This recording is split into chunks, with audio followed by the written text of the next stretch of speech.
Greetings, adventurer. My name is Jack, and you are on the Infinite Staircase. Shadow dragons are true dragons shaped by the dark essence of the Shadowfell. Some are born there, while others become corrupted after years of exposure to its sinister influence. Their cunning surpasses even that of the red dragons, and matches the intelligence of the golds. They are perfect embodiments of the realm of shadows, beings of merciless instinct whom employ their treacherous nature and extreme cunning to hunt prey of all sizes. They appear almost ethereal, with dark, translucent scales that allow them to blend seamlessly into the surrounding darkness. Their form is often mistaken for that of a black dragon, but their horns curve backwards rather than outwards.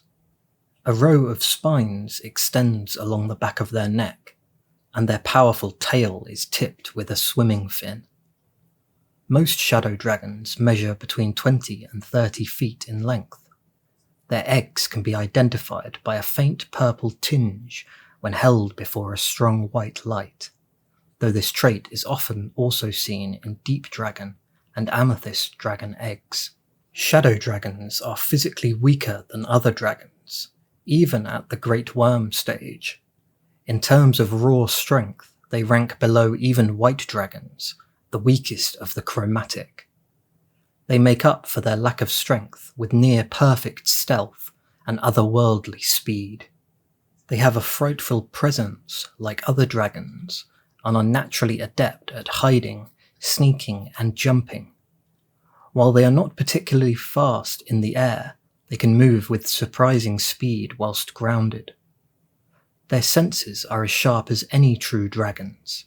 They have exceptional hearing and sight, including dark vision and blind sense, allowing detection of even the most elusive prey. With hearing just as potent as sight, shadow dragons are able to track multiple creatures at a time, often whilst simultaneously concealing their own presence. Their breath is a cone of shadow that drains vitality, skills, and spells from those caught in it. This effect also has the potential to be permanent. The shadow breath can be refined to also include the ability to raise and bind slain creatures to the dragon's overwhelming will.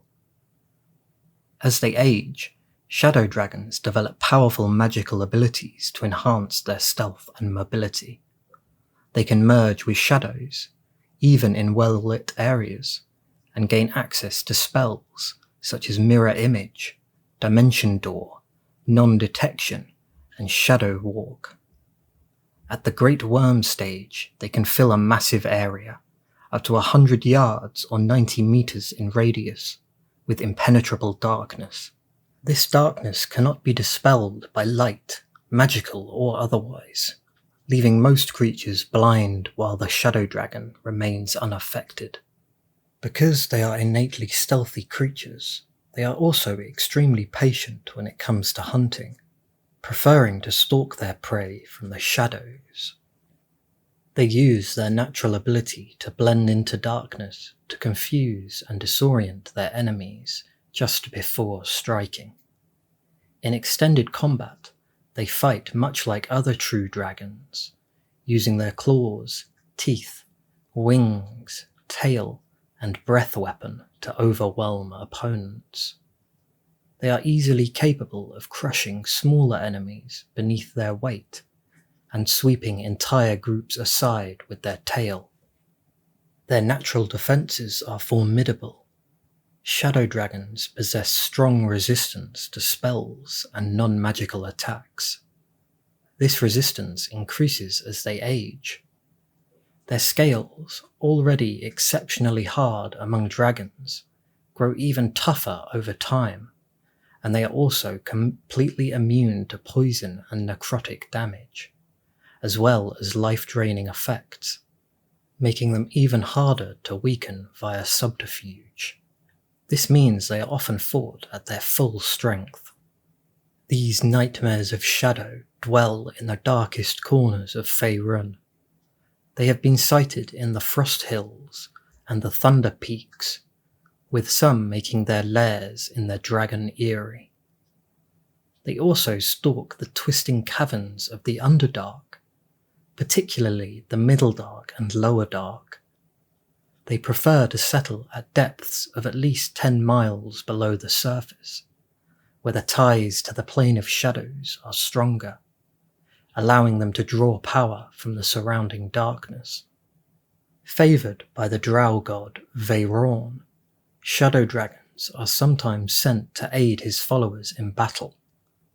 They also serve the Chultan demigod or Shaodao under similar circumstances. Some sorcerers seek power through pacts with shadow dragons. Known as the elusive Disciples of Dusk, this pact grants the sorcerers enhanced abilities to escape from danger and evade pursuit. Now it's time to cover some of the most notable shadow dragons in existence, starting with the one known as Ferinastis, a shadow dragon residing in the Plane of Shadows swamps, and a creature of profound darkness and intricate history. His form was enshrouded in shifting shadows that contorted into faces of souls imprisoned within him. These souls once harboured a shard of divinity from the intermediate god of shadows named Mask, which was stolen by the apostate Kesson-Rel and subsequently bound within Ferinastis. He gained his freedom from Kessel-Rel's control through a second oath and soul binding facilitated by Avnon Des, involving significant sacrifices by priests of the Hall of Shadows. This oath, rather than binding his soul to a person, bound it to aiding the first and second of the Hall of Shadows in confronting Kesson-Rel. Upon his release, Ferinastis sought immediate vengeance on his former master, but Kesson-Rel eluded capture. Centuries later, Ferinastis encountered Eravis Kale and recognized his sword, Weaver Shear, as belonging to Mask's first. Demonstrating a cryptic sense of fulfillment, Ferinastis healed Kale and his companions, stating, "The promise has been fulfilled," without further elaboration. Nothing else is known of Ferinastis, so it is thought that he secluded himself to a life of solitude in the shadows after the fulfillment of his second oath. The shadow dragon Nervarim, also known as the Dark Lady, was a formidable Dra Zekil, a being of both drow and shadow dragon heritage, who haunted the Desserin River Valley. She maintained several lairs, the most notable of which occupied the ruins of Rundreth Manor. Embracing her dual nature, Nervarim often assumed the guise of an enigmatic and alluring drow woman, captivating the local populace. She harboured a particular fascination for young, handsome human males, and would entice them to her while wearing very little. While some victims were allowed to leave after falling under her spell, many met grim fates, either consumed by her hunger or silenced to protect her secrets.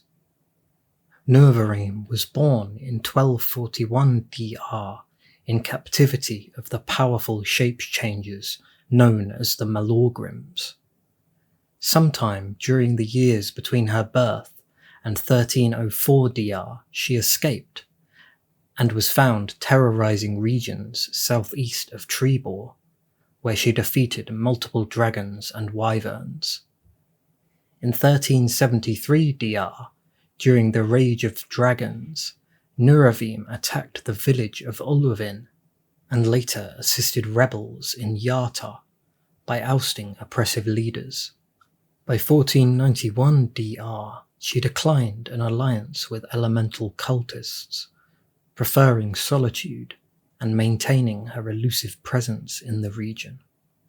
And lastly, we have the one known as the Sibilent Shade, or Oruroasa, a formidable shadow dragon who played a pivotal role in the fall of the dwarven city of Thunderhome in the Thunder Peaks. Born in 426 DR, she was the daughter of Shushuru and harboured an intense obsession with death, undeath, necromancy, and shadow magic. Devoted to Null, the draconic god of death, Oruroasa aspired to become his consort, aiming to establish a draconic theocracy in his name. In 616 DR, she established her lair in the southwestern Thunder Peaks. Her influence over Thunderhome began in 989 DR, when dwarven miners inadvertently expanded into her domain. She manipulated the city's high priest, Dagon, through whispered promises, leading to his obsession with death and his eventual rise to power. In 1054 DR, Dagon dedicated a newly constructed temple to Null, summoning Oruroasa. She massacred most of the dwarven populace, transforming the fallen into undead servants. Beyond Thunderhome, Oruroasa engaged in various schemes, including attacking ships around the Lake of Dragons and orchestrating a merchant war in Sembia through the Night Knives. She played a significant role in the Cult of the Dragon, manipulating events from behind the scenes.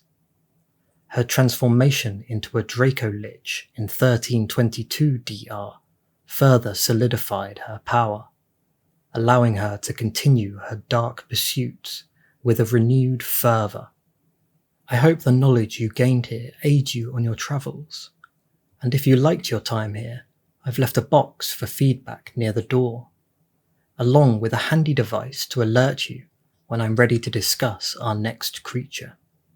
Safe travels, adventurer.